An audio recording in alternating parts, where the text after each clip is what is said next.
Hoje eu vou falar para você sobre o corte lobo, que mistura duas tendências, o shag e o mullet. Então nessa estação a gente viu muita presença da parte de trás mais alongada, muita franja, e eu aproveito essa oportunidade para esclarecer também dúvidas referentes à desconexão de painéis, quando a parte da frente é muito mais curta que a de trás, ou vice-versa. Muitos alunos acabam tendo dificuldade com essa transição. A gente vai aproveitar e matar duas demandas com uma só demonstração, tá bom? Quando a gente fala em mullet, eu não consigo deixar de pensar em camadas aumentadas. A técnica típica quando eu quero manter todo o comprimento e ao mesmo tempo criar textura interna. A fórmula é A menor que B. Então já vou aproveitar e mostrar para você uma pegada na hora de cortar, bem pouco conhecida aqui no Brasil. Eu vou isolar a região da coroa, que para mim é uma região muito especial e eu não gosto de cortar junto com as partes externas. Então a gente vai começar de um jeito muito simples. Seções verticais, esquecendo propositadamente a parte mais externa, que aí eu tenho a opção de encurtar mais ou de ajustar de alguma forma. E a pegada de mão que eu te falei é essa aqui, olha só. O braço, o punho e a mão tornam-se uma reta. Ela fica plana e dessa forma eu consigo enxergar muito bem B, que é o meu comprimento, e eu posso subir com camadas mais altas, típicas desse movimento que a gente precisa para um mullet. Então, como você pode ver, eu tenho camadas altas e mantendo o comprimento na parte de baixo. Esse tipo de técnica incentiva o cabelo a virar para fora, que é tudo que a gente quer para esse resultado. Então agora basta ir girando o corpo e repetir em seções em toda essa parte de trás. Tá aqui meu comprimento e eu vou subir com camadas mais altas. Essa é a minha última seção aqui do lado direito. Então você vê que com 3 seções eu já resolvi e já crio esse movimento típico dos mullets, né? Mantendo o comprimento sem deixar tão fino e com camadas internas, né? Bastante movimento interno. Vou fazer a mesma coisa aqui do lado esquerdo. Repara que eu estou esquecendo de propósito a minha parte mais de baixo, o meu véu, porque isso me dá flexibilidade. Essa é uma técnica que eu gosto muito na hora de executar camadas aumentadas, porque é muito confortável para a coluna. Só para te lembrar, esse tipo de técnica de camada aumentada normalmente faria com que o cortador tivesse que realizar esse movimento, ó, que força bastante ombro, coluna, puxando lá para cima para executar o corte. Com essa pegada de mão, fica muito fácil e muito mais confortável. Então olha só, tudo é uma superfície plana, e eu subi umas camadas bem altas. Minha parte de trás já está pronta. Eu aqui tenho um típico mullet. Parte de cima, como a gente falou num shag, eu também vou colocar muita textura nessa região. Então eu quero ele bem repicado, bastante movimento interno. É como se eu misturasse essas duas tendências. Aqui também eu vou utilizar camadas aumentadas. Então A é menor do que B. Então aqui também eu vou usar, nessa região, eu vou usar camadas aumentadas, de forma que A, esse fiozinho de cima, é menor do que B. Então vou repetir a mesma fórmula, vou usar cortes esquecidos, como você pode ver agora, olha só. E vou deixar umas pontas mais longas para criar uma textura bem leve, como você pode ver já nessa primeira sessão. Se eu gosto do resultado, outras 2 sessões do lado já vai me dar um resultado sensacional.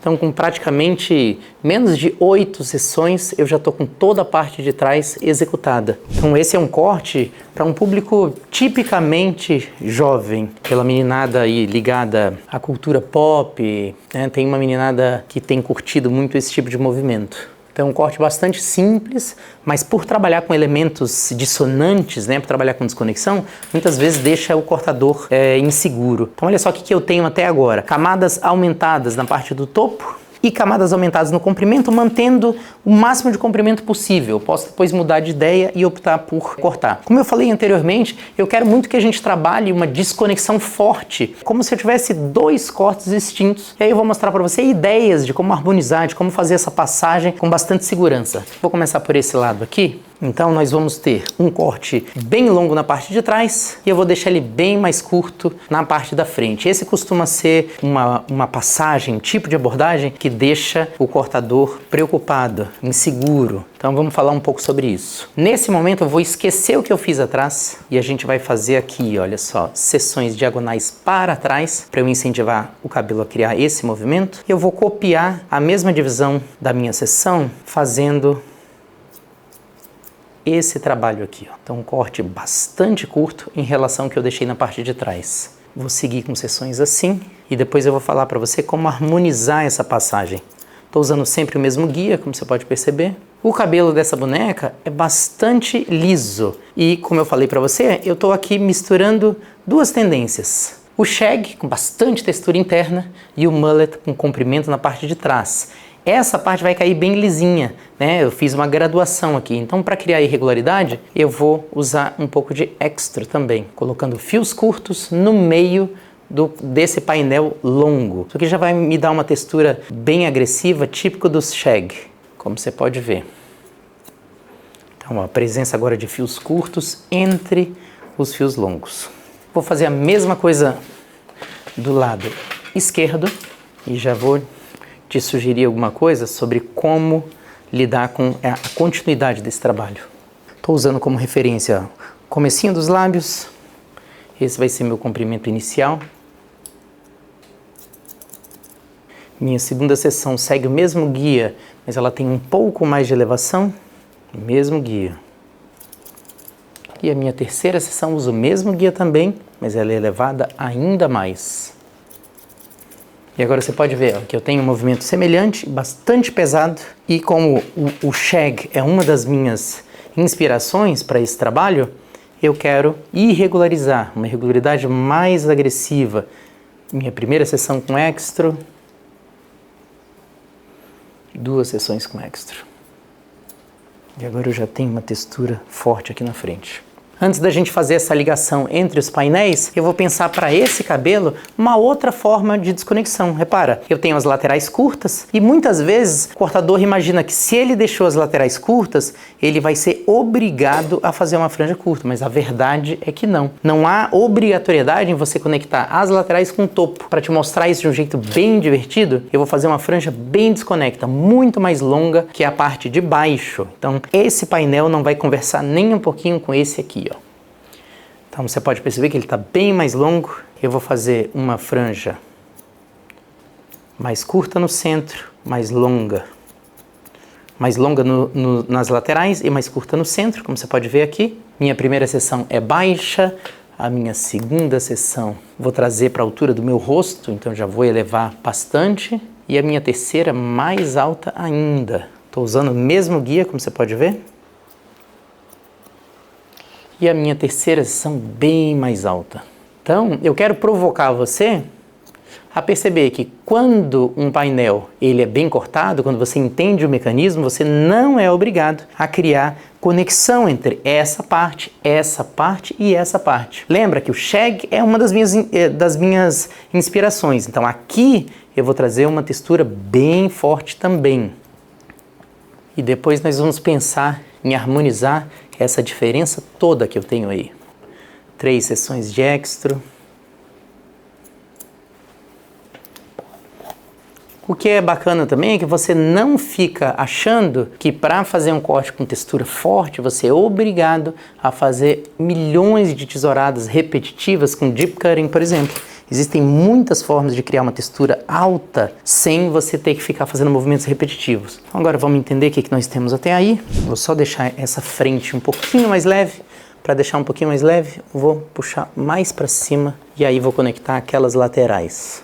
O que é interessante é que muitos cabeleireiros ficam super provocados quando não há conexão entre painéis. Então, se eu cortei isso aqui diferente, junta-se tudo e liga. Quando eu faço isso, eu perco a intenção que eu apliquei naquele painel. Então, é tudo que a gente não vai fazer aqui. Você pode ver ó, que a desconexão é clara. A franja é muito mais longa, eu tenho as laterais mais curtas e a passagem para a parte de trás. E eu vou resolver isso agora com uma sugestão que eu acho que você vai gostar. Vou mostrar aqui primeiro no lado direito. Eu vou só criar uma intenção leve, mantendo a desconexão do topo. de conexão com essa lateral. Para isso, eu vou pegar toda a lateral. O pente é uma bela ajuda, porque o pente é longo. Eu consigo ver claramente meu guia da parte da frente, curto, e da parte de trás, longo. Eu vou fazer uma leve conexão com ele nesse sentido, ó. Olha só como eu ligo. Desse lado esquerdo eu vou fazer a mesma coisa. Então estou utilizando o pente para conseguir enxergar com clareza meu guia da parte da frente e o comprimento da parte de trás e fazer uma ligação entre os dois. E olha só o que acontece. Então eu tenho uma passagem que faz sentido na parte de baixo e textura super agressiva na parte da frente. Agora a gente vai estilizar esse cabelo e você vai ver como pode funcionar muito bem.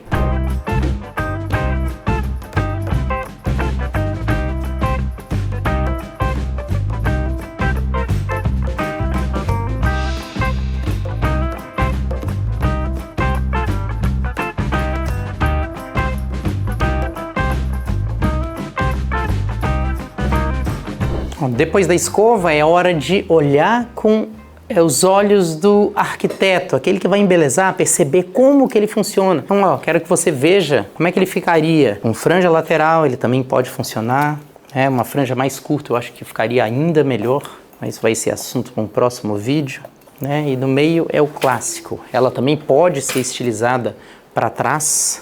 Ó, gosto bastante da textura interna, vou te mostrar, na parte de trás. E para o meu gosto pessoal, acho o comprimento muito longo. Vou encurtar um pouco mais então, e para isso serve o véu. Então, deixar a parte externa para a última etapa é sempre uma possibilidade de você negociar com a sua cliente, caso você, se ela gostar, tudo bem. Para o meu gosto pessoal, acho um pouco longo demais, e é isso que eu vou fazer agora, utilizando a mesma técnica. Não há nenhum problema em o cabelo estar seco. Ó, você vai perceber aquela pegada de mão completamente aberta. Esse é meu comprimento. Eu vou refazer camadas mais profundas, deixar ele ainda mais leve e depois tirar um pouquinho de comprimento e está resolvido. Então deixar essa margem para a fase seca, eu acho fundamental mesmo, para que você não termine o corte, faça a escova e libere o seu cliente achando que poderia ter ficado melhor. Então sempre bacana ter esse olhar para a fase seca, tá? Ó, gosto da textura interna e agora é questão de comprimento mesmo. Vamos diminuir um pouquinho ali do meu véu e agora sim me parece que está perfeito. Então, olha só, texturas bem altas, poderíamos fazer ainda mais, né? Então, a gente tem essa margem, dá para deixar ele ainda mais texturizado na parte interna, uma parte frontal sem nenhuma conexão. Então, você acompanhou comigo, elas não conversam, mas são facilmente harmonizáveis, tá? Então, espero que tenha resolvido essas duas perguntas. Obrigado por estar aqui comigo. Até uma próxima oportunidade.